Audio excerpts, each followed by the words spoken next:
জাতীয় নাগরিক পার্টি এনসিপির পদযাত্রাকে কেন্দ্র করে দফায় দফায় সংঘর্ষে রণক্ষেত্রে রূপ নিয়েছে গোপালগঞ্জ। দলটির পূর্ব ঘোষিত সমাবেশ শেষে আওয়ামী লীগ, যুবলীগ ও নিষিদ্ধ সংগঠন ছাত্রলীগের হামলায় অবরুদ্ধ হয়ে পড়েন এনসিপির কেন্দ্রীয় নেতারা। সংঘর্ষে ৩ জন নিহত ও পুলিশ, সাংবাদিক সহ বেশ কয়েকজন আহত হয়েছেন। এ ঘটনায় ২২ ঘণ্টার জন্য কারফিউ জারি করেছে স্থানীয় প্রশাসন।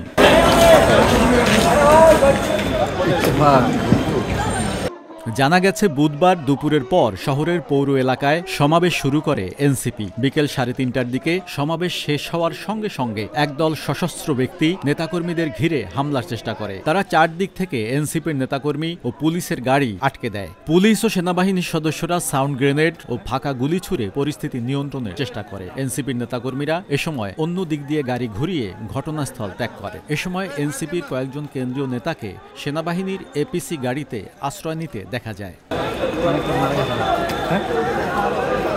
এর আগে এনসিপির সমাবেশস্থলে হামলা ও ককটেল বিস্ফোরণের ঘটনা ঘটে। এ হামলার জন্য নিষিদ্ধ ঘোষিত সংগঠন ছাত্রলীগকে দায়ী করেছে সমাবেশে উপস্থিত থাকা এনসিপির নেতাকর্মীরা। অভিযোগ উঠেছে, ছাত্রলীগ মঞ্চে থাকা সাউন্ড বক্স, মাইক ও চেয়ার ভাঙচুর করে।